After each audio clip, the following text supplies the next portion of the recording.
Denyse Woods here, coming to you from County Cork in Ireland in the time of COVID-19. We've been in lockdown for about 7 weeks now, but whatever works to keep us all safe, and to tell the truth, it's no great hardship for a writer since we don't get out much anyway.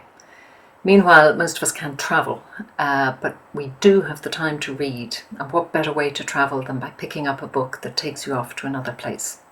So I'm going to take you off to Oman in this reading from Of Sea and Sand, which is my 6th novel and was published by Hoopoe Fiction.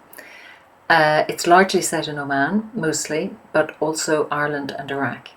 In fact, 4 of my 6 novels include settings in the Arab world, simply because I love to go there. And writing about it gives me a chance to go back and to be there, if you like, while I'm also still sitting at my desk in Ireland. So Of Sea and Sand is a novel about folklore, about how the same stories, myths are told the world over. And it compares Jinn lore with Irish fairy lore, which in fact have a lot in common. And it was something I wanted to explore more closely. So it's a novel in 4 parts. The story opens in 1982 when a young Irishman, Gabriel Sherlock, arrives to stay with his sister in Muscat, having been forced to flee his home in Cork in disgrace. And almost immediately he begins a passionate affair with a strange but very beautiful woman who nobody else can see, or so they tell him. His sister and some of the locals believe he's fallen under the spell of a jinn, a supernatural being that, can take any shape or form. But Gabriel insists that this woman is as human as he is. And this despite a series of completely inexplicable events, not least the manner in which she abruptly disappears from his life. The second part of the novel runs concurrently, early 1982, when Thea Kerrigan, a young Irish woman, arrives in Baghdad to take up a job. For her, this is the beginning of adventure, of a life of travel, and she very quickly falls in love with Iraq and Baghdad, but her stay is short-lived after it takes a disastrous turn. So I'm going to read from part 3, which takes place 26 years later. The passage opens when Gabriel, who is still living in Oman, runs into a woman at the Bima sinkhole, south of Muscat. This is an extraordinary place, look it up. It's a deep hole in the landscape where the water looks like it flowed, right out of paradise. And as soon as he sets his eyes on this woman, who is Thea, he is convinced that she is his lost lover. So here we go. The third part is called Meet Me in Muscat. And there she stood, exactly as he had imagined, expected and foretold. He turned and she was there. It seemed odd that he hadn't noticed her coming down the long white steps, since he was the only other person by the sinkhole where the slightest sound echoed and sunlight poured in, like tea into a copper urn. The crystalline water, glassy green and still, had dazzled him perhaps. He had been contemplating shattering its mirror surface by throwing himself in, when his peripheral vision picked her up, right of field. Her slender fingers lightly holding the hem of her skirt, her shoulders rounded beneath an almost see-through cream shirt. She was staring across the pool, apparently mesmerized by the pitch-perfect reflections of rim upon rim of sandstone curves. She kicked off her sandals and stepped into the water past clumps of silky seaweed. So familiar, the way she moved. Crouched near the entrance to the cave, where the channel disappeared like a train into a tunnel, he watched her paddle. The years had scarcely touched her. Without even turning, she reached into his chest and squeezed his heart so tightly that he let out a grunt. She had come back, as he had always known she would. Christ, he whispered. She twisted around and looked up at the rim of the sinkhole high above them, where 3 tourists stood near the steps, hesitating.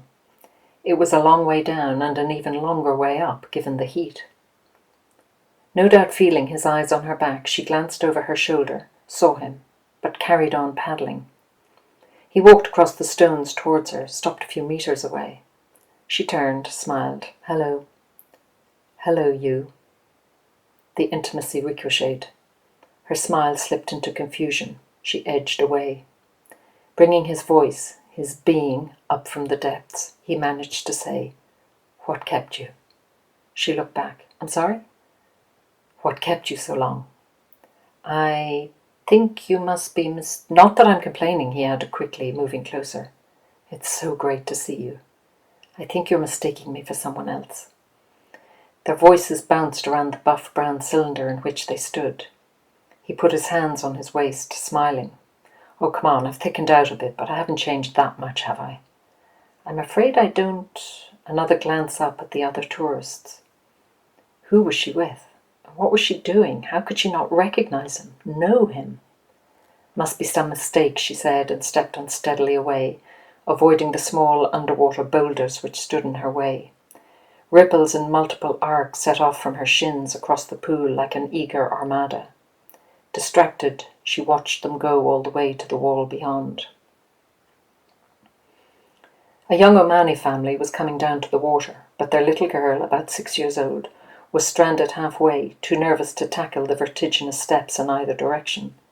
She cried, but her parents teased her affectionately and wandered over to the water's edge.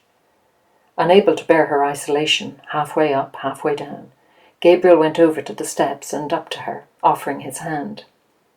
After a moment's hesitation, her deep brown eyes considering, the child held out her little hand and allowed him to lead her down.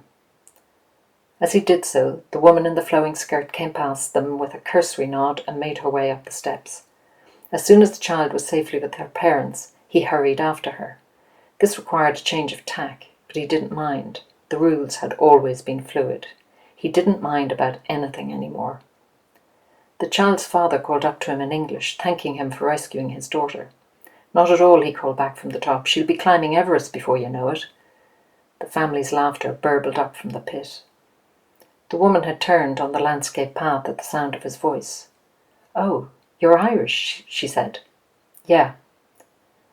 So we possibly have met, a small country and all that, but I'm afraid She gestured toward her head, as if it wasn't the one that should have been on her neck. Must be jet lag. I flew in early this morning. I'm afraid I just can't place you. Through the dark screens of their shades, his eyes caught hers. She was looking at him sideways, as if playing her life backwards and forwards through all the people she had known, the places she had worked in search of him. I knew you'd come back. Come back? Oh, I've never been to Oman before, she said with obvious relief that it was he who'd got this wrong. This is my first time. I gather January is the best month to visit. If she hadn't been so beautiful still, her auburn hair twisted up in a twirl and her chin as flawlessly curved, he would have argued, but he was too overcome. Right, he said, nodding. He'd play it this way, her way, whatever way. She appeared to be alone.